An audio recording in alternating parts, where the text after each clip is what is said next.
¿Qué tal? ¿Cómo están? En esta ocasión nos acompaña el doctor Ricardo Bernal. Él es un especialista en filosofía política y nos va a hablar del pensamiento político de Michel Foucault. Mi primera pregunta es, ¿quién es Michel Foucault? Hola Ricardo, bueno, como dices, voy a hablar de Michel Foucault. Michel Foucault es un filósofo francés que nació en 1927 y murió en 1984. Esto es importante porque implica un conjunto de acontecimientos históricos que le tocan vivir y que van a definir su filosofía. Entre ellos, Foucault vive la Segunda Guerra Mundial, siendo muy joven, vive la ocupación alemana en Francia y vive sobre todo el mayo del 68, que es un elemento importantísimo para comprender la filosofía francesa del siglo XX, y convive con un conjunto de corrientes del pensamiento filosófico y en general del pensamiento social que surgen en la segunda mitad del siglo XX, como el estructuralismo, el psicoanálisis y un conjunto de reflexiones vinculadas también a la corriente de la posmodernidad que van a definir el pensamiento de Foucault a lo largo de su trayectoria filosófica. ¿Cuáles serían sus principales obras y en qué etapas se divide su pensamiento? Mira, un poco para tratar de explicar cuál es la importancia del pensamiento de Foucault, los analistas han tratado de mostrar que Foucault se divide en tres grandes etapas, ¿no? Sería primero una etapa arqueológica vinculado al saber, donde estarían obras como la arqueología del saber, las palabras y las cosas. Una segunda etapa vinculada a un problema que es importante en Foucault, que es el poder, donde estaría Vigilar y Castigar y el primer libro de historia de la sexualidad, La voluntad de saber. Y finalmente una etapa dedicada a la ética, que sería la última etapa de Foucault, donde están los últimos dos volúmenes de la historia de la sexualidad. Pero esta distinción que frecuentemente se hace quizás no sea del todo suficiente para comprender la unidad teórica de Foucault. A mi entender, Foucault debe ser entendido como un pensador que en última instancia lo que intenta hacer dentro de la corriente inaugurada por Gaston Bachelard y Georges Canguilhem en Francia, que es una corriente vinculada a la historia de las ciencias, la historia de la composición y la construcción del pensamiento de forma histórica, Foucault lo que intenta hacer es un análisis de la historicidad de los saberes y cómo estos no se explican únicamente a través de los discursos de la ciencia, sino que se vinculan con otro tipo de prácticas y otro tipo de instituciones en las que muchas veces se atraviesan relaciones de poder y de gobierno sobre los otros sujetos. Me parece que en esta clave de lectura las tres etapas de Foucault se unifican, ¿no? La primera etapa, que comúnmente se identifica con la etapa del saber, sería una etapa en la que Foucault trataría de analizar cómo se construyen los discursos de las ciencias humanas. La segunda etapa sería la del análisis, por ejemplo, de Vigilar y Castigar o de historia de la sexualidad, cómo esas disciplinas que son las ciencias humanas se vinculan con relaciones de poder en el ámbito de la criminología, por ejemplo, o del surgimiento de ciertas disciplinas vinculadas con la sexualidad. Y finalmente lo que intentaría Foucault es mostrar cómo los saberes que se constituyen a través del pensamiento de los sujetos transforman al propio sujeto y cómo eso influye en la composición de su propia subjetividad. De esa manera, Foucault no sería un pensador que cambiaría constantemente de pensamiento, sino más bien un pensador que desde el principio lo que habría tratado de analizar es, y esto creo que es la base del pensamiento de Foucault, cómo se constituyen ciertas experiencias y qué papel tiene el sujeto en esas experiencias. Se han dado muchas etiquetas a Foucault, postestructuralista, hermeneuta. ¿Qué podrías decir al respecto? Mira, la pregunta es muy interesante. Permíteme detenerme un poco en esa pregunta. Creo que generalmente las historias de la filosofía o los análisis de manual que se hacen sobre Foucault colocan a Foucault como un pensador postestructuralista y lo tratan de vincular a la corriente estructuralista que surgió a partir de Lévi-Strauss en Francia. Hay otros trabajos que lo vinculan con la filosofía de Nietzsche a través del problema del poder. Y creo que en realidad estas interpretaciones no permiten entender la complejidad del pensamiento de Foucault y sobre todo, que creo que es lo más interesante, en qué nos sirve para pensar nuestro presente y de qué manera nos podría ayudar a comprender nuestra circunstancia. Yo creo que Foucault es un pensador que surge, como decía yo, en los años 50, en los años 60, a partir del contexto que vive la filosofía francesa de su época. Es muy importante comprender qué está pasando en Francia. En Francia está surgiendo, por un lado, el pensamiento dominado por Sartre. Sartre es, digamos, la influencia dominante de la filosofía francesa hasta los años 50, Pero por otra parte, va surgiendo otro tipo de pensamiento a contracorriente de Sartre. Ese pensamiento es el pensamiento estructuralista a partir de Lévi-Strauss, pero también el psicoanálisis lacaniano y sobre todo una influencia que va a ser determinante en los años 50 y en los años 60, de la que Foucault se va a tratar de desmarcar, que es el marxismo. No el marxismo en general, sino un marxismo muy peculiar. Pensemos que en los años 50 y 60 el marxismo que se vive en Francia está en dos lados. Por un lado, una interpretación que daría el propio Sartre, que es un intento de vincular el marxismo con el existencialismo y la fenomenología. Y por otro lado, un marxismo que tiene dos cabezas, ¿no? El marxismo del Partido Comunista francés de la época. Por un lado está el marxismo, digamos, vulgar, de la militancia, y por otro lado el intento académico de Louis Althusser para tratar de darle una especie de revestimiento, académico a los análisis de Marx a través de una lectura que él llama sintomática del Capital. Foucault en ese contexto se va a desplazar de las corrientes dominantes de Francia. En primer lugar, se va a desplazar de Sartre porque le parece que la fenomenología no es suficiente para dar cuenta de experiencias que se constituyen sobre todo históricamente y que los análisis fenomenológicos no pueden dar cuenta de ello. Y en segundo lugar, del tipo de análisis marxista encabezado sobre todo por Althusser, que hace una división tajante entre ideología y ciencia.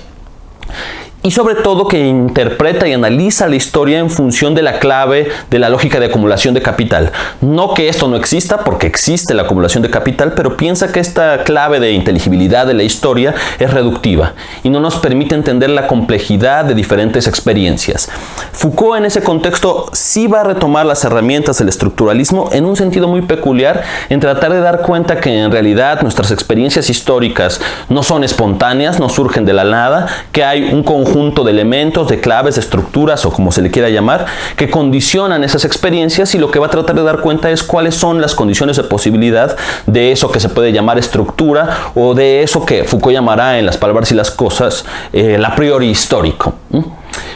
Y lo que va a interesarle sobre todo a Foucault es tratar de dar cuenta, y en esto desplazándose de Althusser, de cómo en realidad, ¿no?, la constitución de nuestros saberes, de nuestras disciplinas e incluso de nuestras ciencias no se da en una oposición tajante respecto a algo que sería la ideología, sino más bien que cómo se componen nuestros discursos es una cosa compleja, es una cosa que no es continua y es una cosa que en realidad depende no solo de la historia interior de la ciencia, sino de la relación que tienen las ciencias, los saberes, con otras experiencias y otras prácticas en las que muchas veces hay relaciones que Foucault va a llamar, con un concepto que es ambiguo y que habría que aclarar, de poder. Es por esto último que frecuentemente se le vincula con Nietzsche, que es la otra de las referencias continuas que se hacen con Foucault. Y esto también habría que tener mucha claridad al respecto. Foucault, como hemos venido diciendo, en una primera etapa lo que está haciendo es tratar de desplazarse del marxismo de Althusser, de la fenomenología y del existencialismo sartreano. Y los años 60 trata de hacer una especie de historia de cómo es que surgen y emergen ciertas ciencias humanas, no ya a través de una especie de progresión continua de los saberes, sino a través de sus escansiones, de sus rupturas y de sus vinculaciones institucionales. Pero después Foucault se da cuenta que esto es insuficiente y trata de mostrar cómo hay ciertos saberes, hay ciertas experiencias que se relacionan con formas de poder y de dominación. Y en los años 70, Foucault está editando la obra de Nietzsche en francés y va a utilizar el concepto de voluntad de poder en unos textos muy interesantes, uno que se llama Nietzsche, la genealogía y la historia, y otro que se llama Más allá del bien y del mal. Y lo que intenta hacer Foucault es, y sí lo dice Foucault, es, en realidad la historia es un descampado. Esto quiere decir, no hay una especie de teleología que nos defina como... Ellos hacen una lectura específica de Hegel y creen que Hegel dice esto. Hegel es un autor teleológico, según esta lectura específica de los filósofos franceses, y se tratan de desmarcar de ello. Y para ello Foucault retoma a Nietzsche y dice: todos son relaciones de fuerza y de poder. La verdad no es más que una especie de epifenómeno entre esas relaciones de fuerza, y entonces el bien y el mal, en una lectura muy peculiar de Nietzsche, no existen, sino son el resultado de relaciones de fuerza y de poder.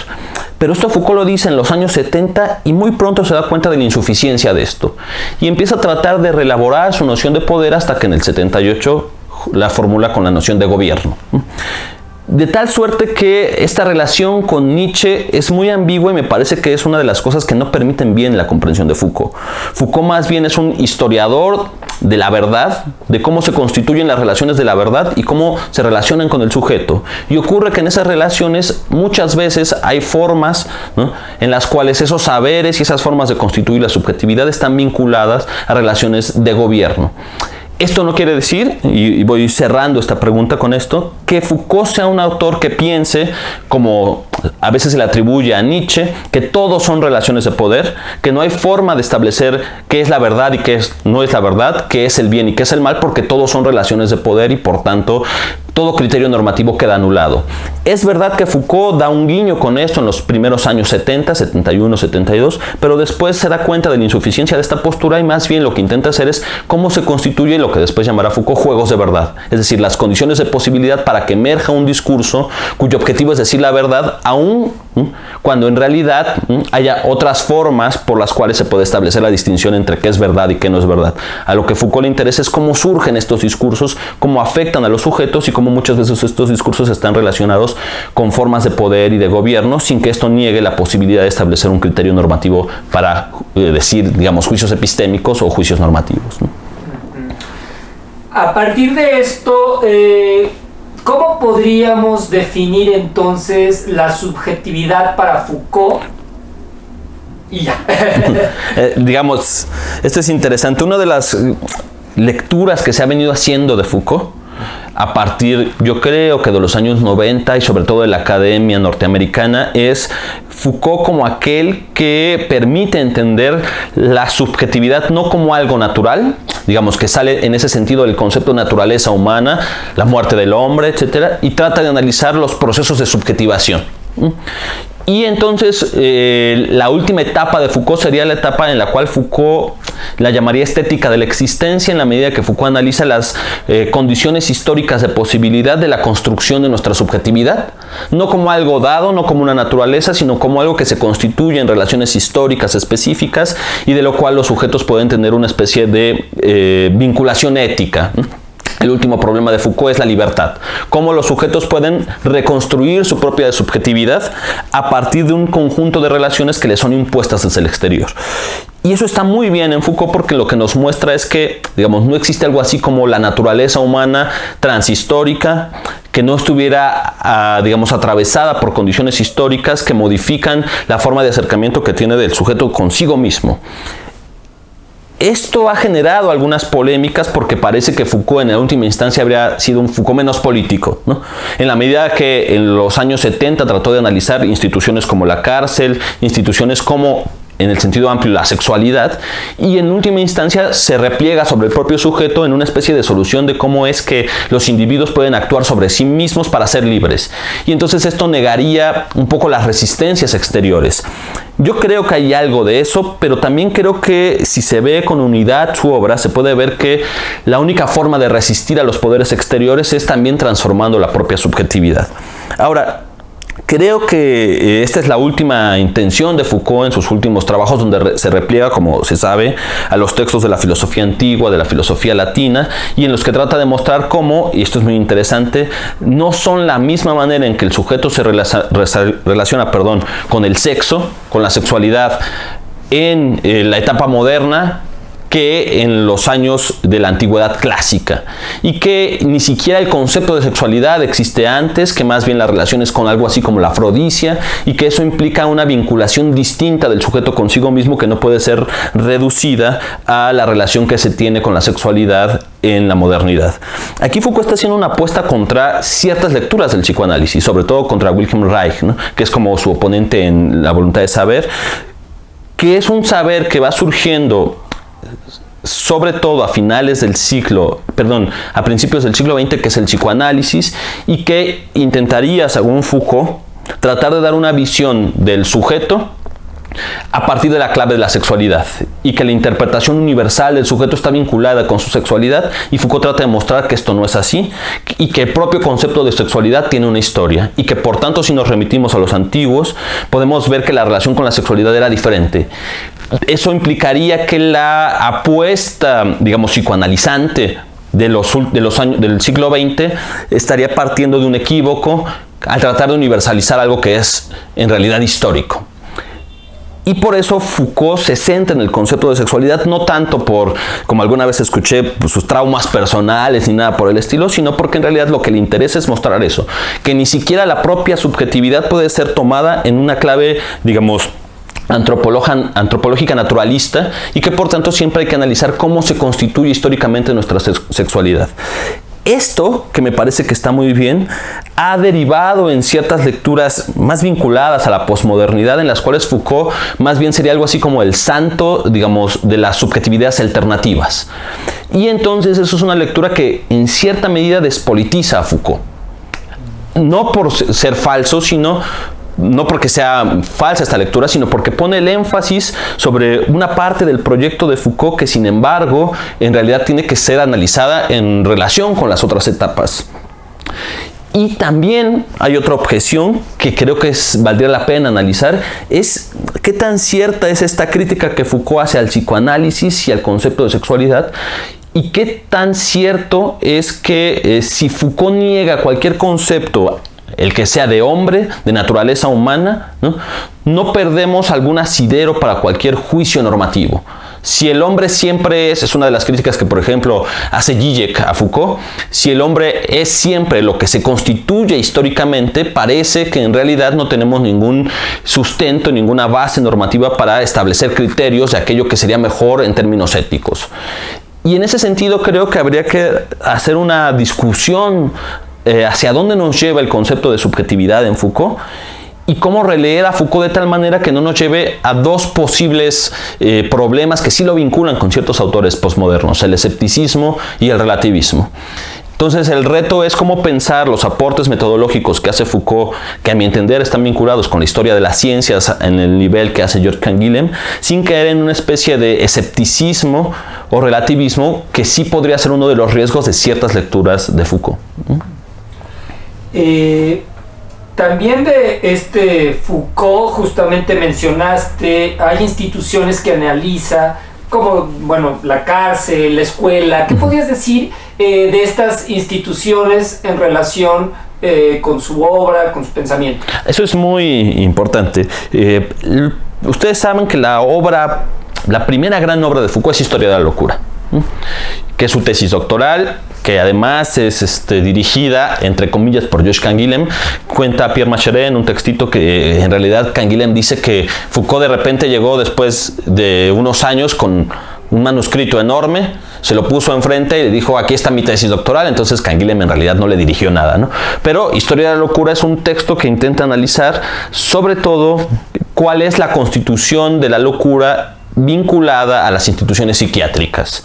A Foucault lo que le interesa mostrar aquí no es tanto una crítica a las instituciones, porque, digamos, las instituciones son parte consistencial de nuestros procesos de sociabilización, sino más bien a ciertas formas en las cuales ciertas instituciones se constituyen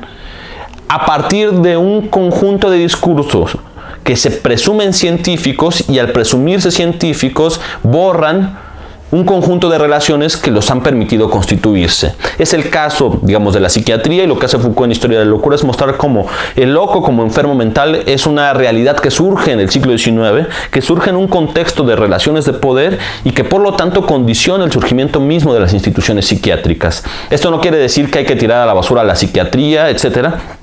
sino que su constitución misma no es el devenir de un puro discurso científico verdadero, que no necesitaría crítica. Digamos, si fuera científico y verdadero, en realidad no sería susceptible de una crítica, pero Foucault lo que trata de mostrar es que estas instituciones no surgen de la nada, no surgen en el vacío, no surgen en la mera historia del pensamiento científico, y por tanto en realidad son el devenir de puros saberes puros, sino que más bien estas ciencias surgen en un contexto de relaciones de poder, y que eso condiciona la institucionalidad misma de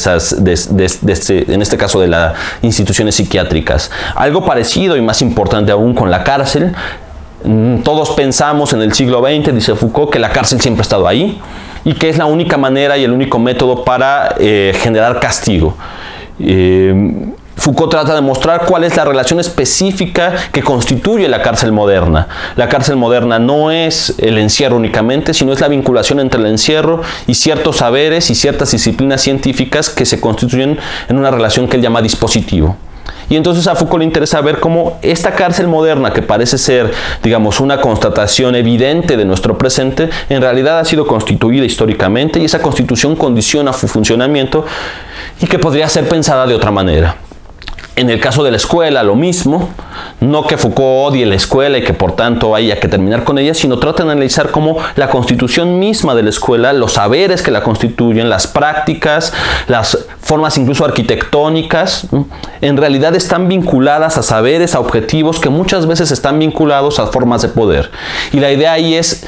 acabar con la evidencia de lo que nos parece normal y natural, nos permite pensar que podría ser de otra manera. Yo creo que en esta relación con las instituciones a Foucault le interesa menos, digamos, tener un pensamiento institucional, que sí hay quienes lo tienen. Foucault no es un anarquista, pues, sino más bien tratar de mostrar cómo se constituyen ciertas instituciones y cómo en su proceso mismo pueden ser pensadas de otra manera. Y eso, sobre todo, y esto es muy importante, no en cualquier institución, sino instituciones cuyo objeto es el sujeto, tienen una peculiaridad, que es que al constituirse con saberes que son prescriptivos, es decir, que tratan de decir cómo guiar a los sujetos,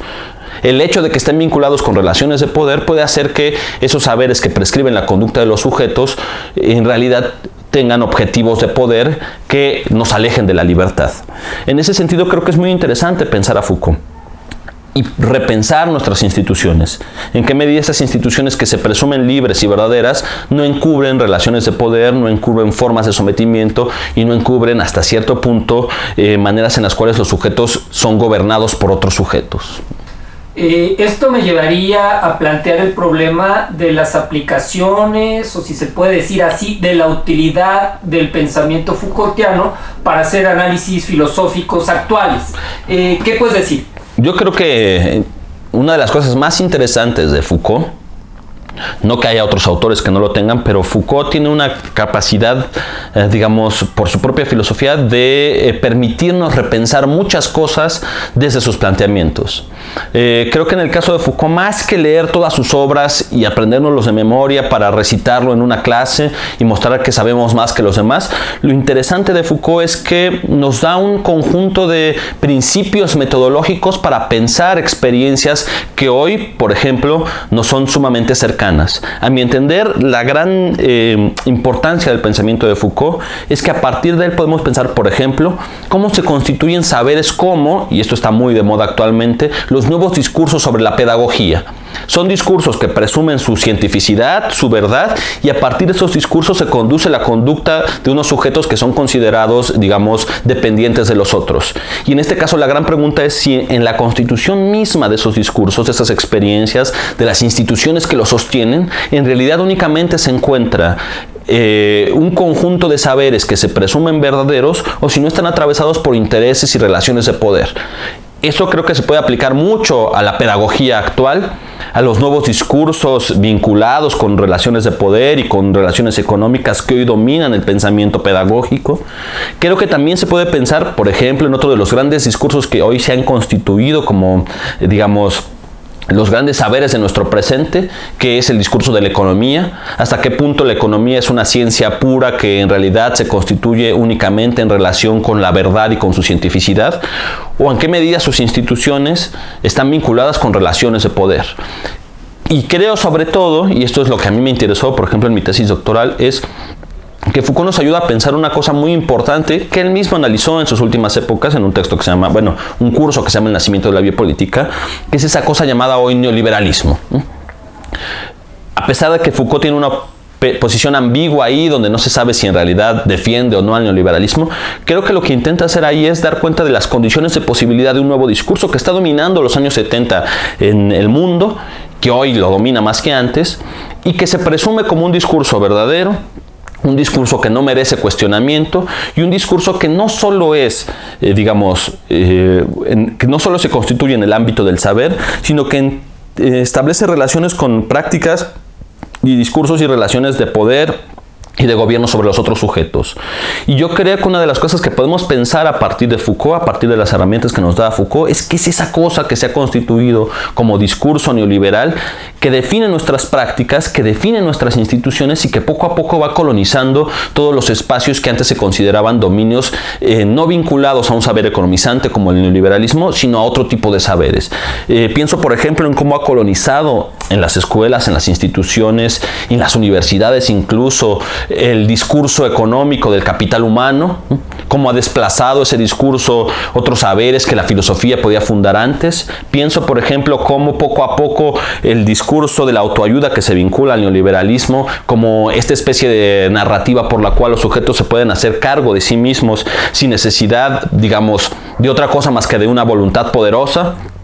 va poco a poco reemplazando otro tipo de saberes que se daban en las escuelas y en las universidades. Pienso cómo eso constituye diariamente nuestras prácticas